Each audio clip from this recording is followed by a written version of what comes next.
like forever, but welcome to this installment of Tainted Eats with me, Lawrence Gilliard Jr.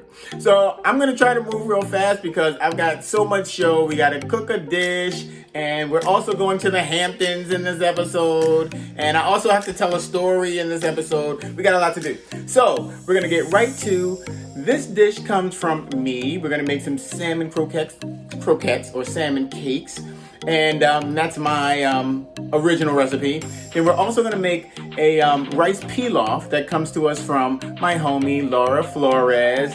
You can follow her at Laura, Laura Flores, Flores Dance Life. That's Laura Flores Dance Life. Follow her on Instagram. Go follow her. And then we're gonna make a jalapeno dip for our salmon croquettes, and that comes from Brian Castrillo, my homie follower Brian Castrillo, and you can go follow him at BC Castrillo. That's BCCastrillo, Brian Castrillo. Okay, let's get to it. So these are the ingredients we need for our rice pilaf. We need some rice, of course. We need some orzo. We need an onion, butter, garlic, salt, parsley, and some chicken broth. That's for the rice pilaf. You know, I call the orzo, that's the pilaf of it. Let's go. First, I cut my onion parallel all the way across. Then I turn it and I cut it perpendicularly all the way across. Then I flip it on its side and I shave it down into really nice fine cubes. Next, I got my garlic out, squeezed it. I used 2 cloves, smashed it up, and minced it really fine.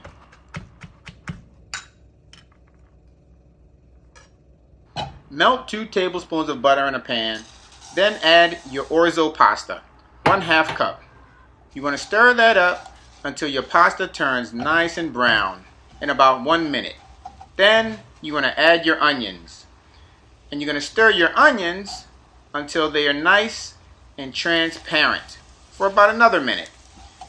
After that, you're going to add your garlic and you're going to stir that in evenly for another minute.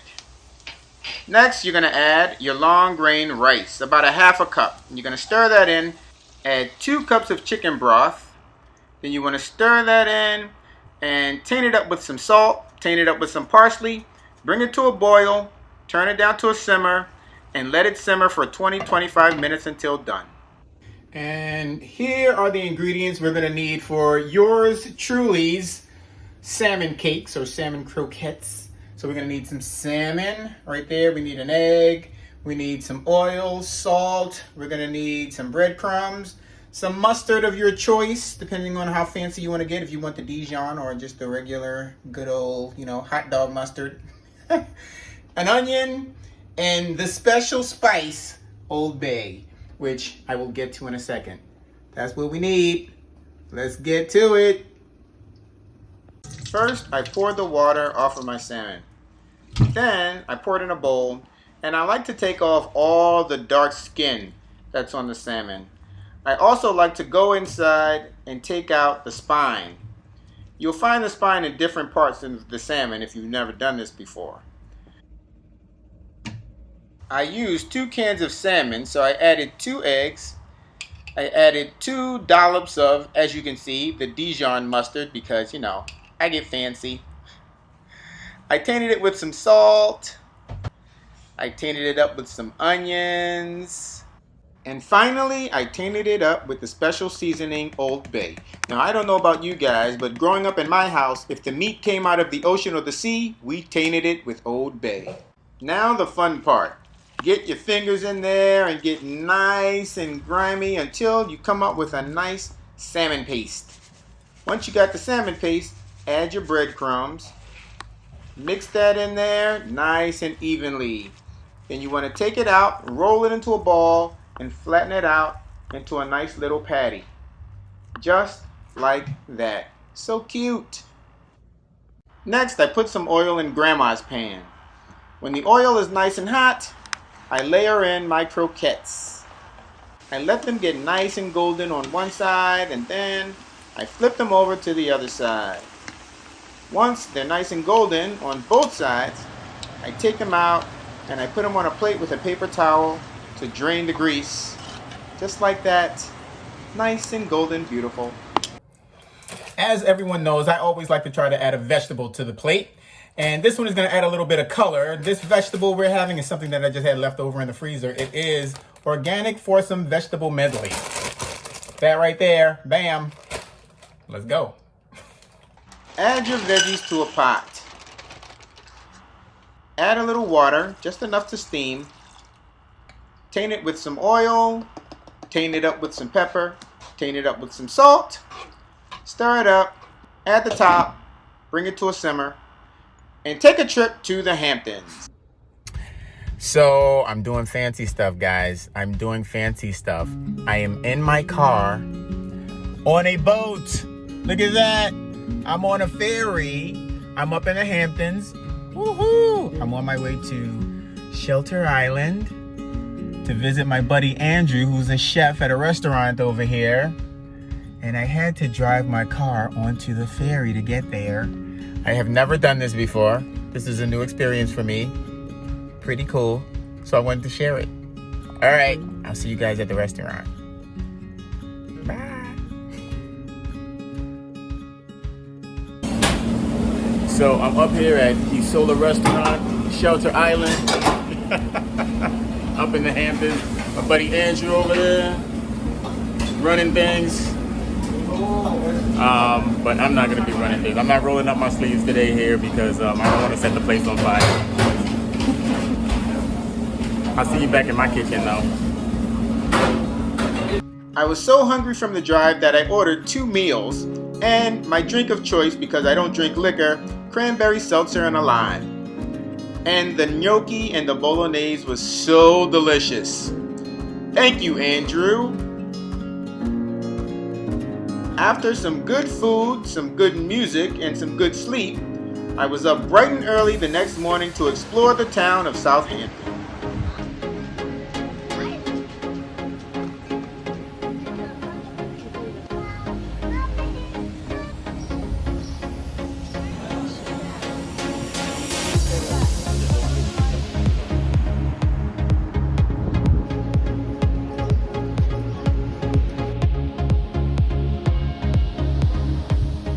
After having my fortune read, I stopped by Argento's to grab some lunch.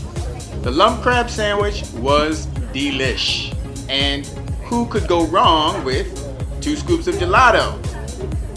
After a quick change at my buddy's place, it was off to the first party, a fundraiser for the Southampton Fresh Air Home.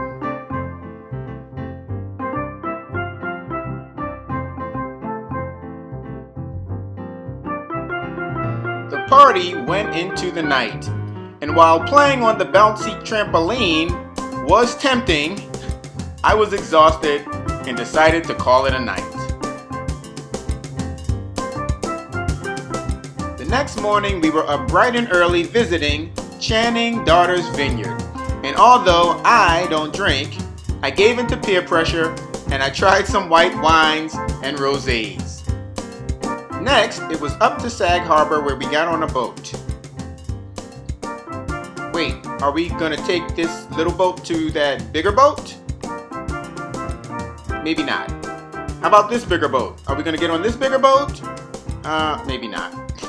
Eventually, we did make it to our destination, and of course, they pulled out the red carpet. We ended up at a really fun and lively restaurant lounge called Sunset Beach, where I got to win at some ping pong. The music was amazing, and I even got to do a little salsa two-step. Then it was time for the nightlife. We hit up one of Southampton's local clubs, where there was a guy with a glowing saxophone. Maybe I ought to do this with my clarinet, or maybe not. My buddy Howard ordered some drinks, and this time I did not give in to peer pressure. I had the cranberry, seltzer, and lime. The next morning, we decided to go to a farmer's market, but first we lounged by the pool.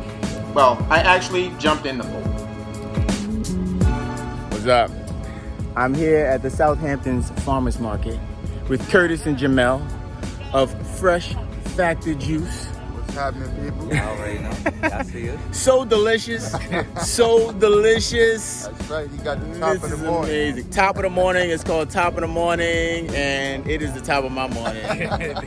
After this guy escaped being dinner, we headed east to Montauk. Hey guys, so I'm here. I'm in Montauk. I did not leave the Hamptons yet, and I'm at this place called Gurney's. It's like a hotel slash restaurant slash beach resort slash luxury.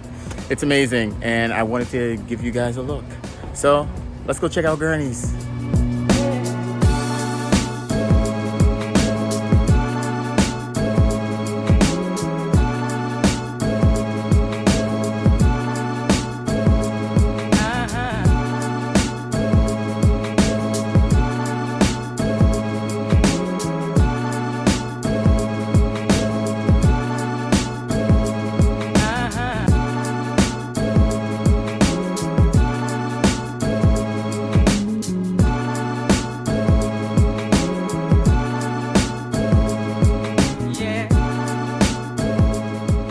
Although I don't drink and it was just the two of us, my buddy Howard decided to order a bottle of rosé the size of a toddler. Howard beat me at some backgammon while the toddler sat on ice.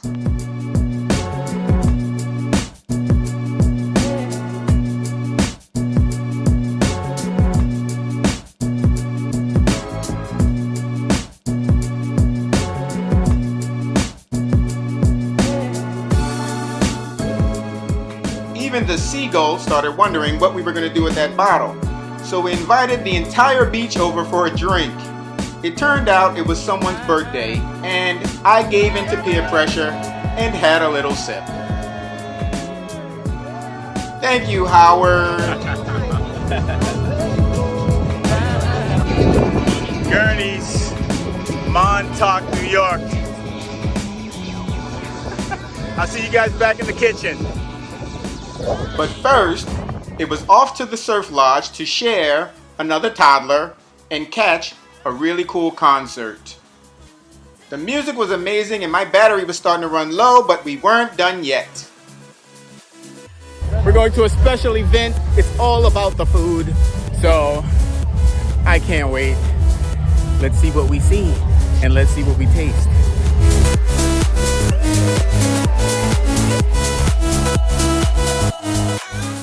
The event was called Dan's Bubbles, and like I said, there was food galore.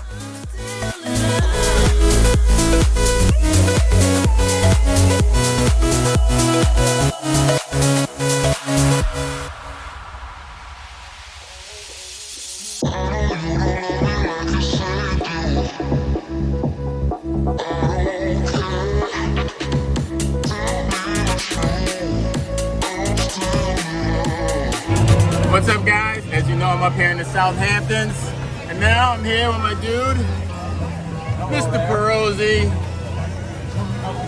He's making some pizza right there for us to enjoy. North Sea Tavern's in the house. Thank you, brother. You got it, man. I see you. I can't wait to taste it. I know it's going to be delicious. Real fresh now. As the sun began to set, the party went indoors. Dan's Bubbles is going down. The food was delicious. Now, you know, I'm washing it down with some good old water.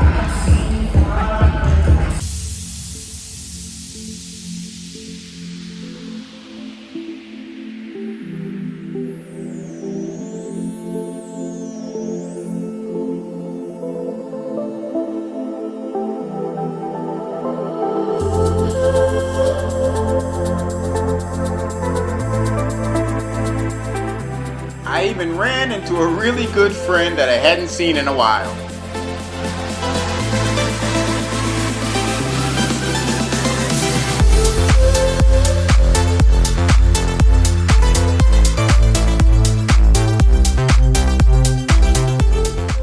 If there's one thing I can say, the Hamptons really knows how to throw a party. Now, it's really time to get back to the kitchen. Woo!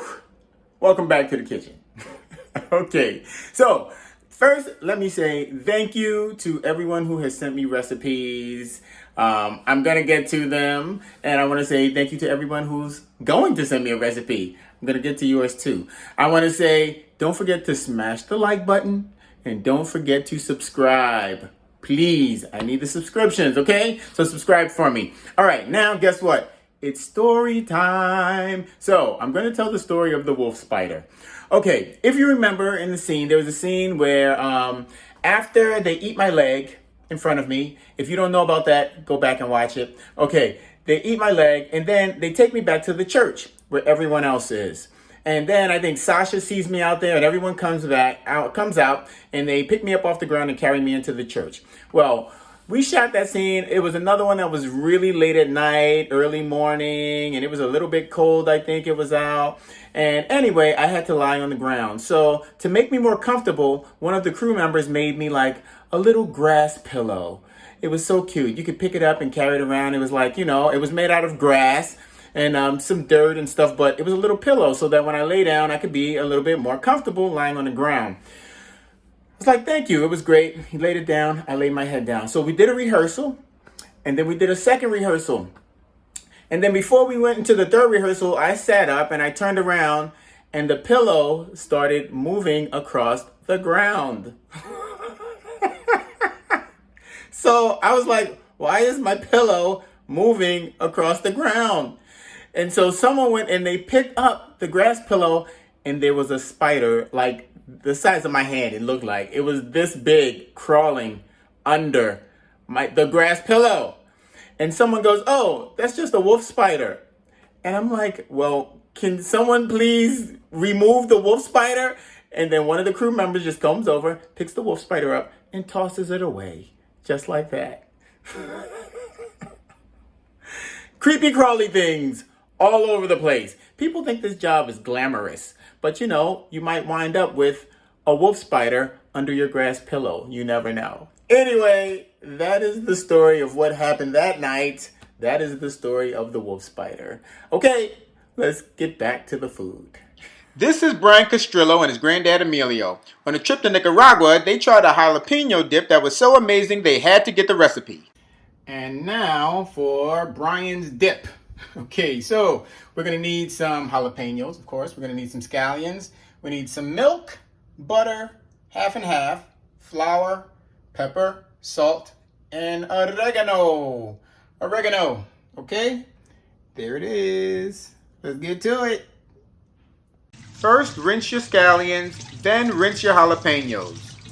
Cut the roots off your scallions, and then chop them up nice and fine. Cut open your jalapeno.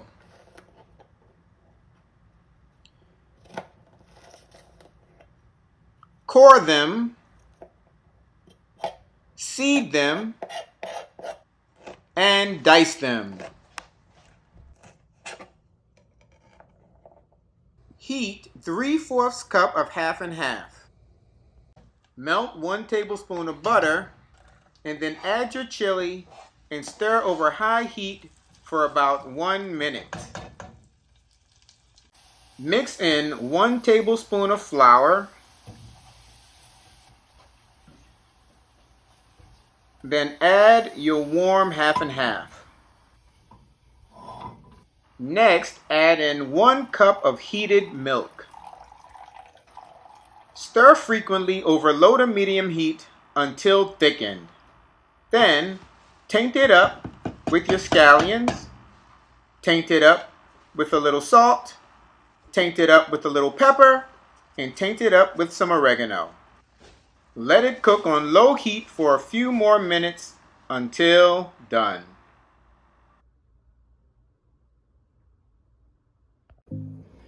Here it is. All right, we've got, as you can see, coming close. We got the rice pilaf right here. We've got the mixed vegetable that's adding some pretty beautiful color. And we've got the salmon croquette right there. And you know what I'm gonna do? This is what I'm gonna do. I'm gonna go over here and I'm gonna get some of Brian's dip. And I'm gonna drizzle that. Drizzle that right over there like that. And we're gonna go for that first. All right, let's do it. Here we go. Cut that open like that. Let's see. It works. He was right. He said it works on any meat. He had it on steak. I'm having it on salmon croquettes. It's good. Let's get into Laura's rice pilaf. Thank you, Laura. That's good.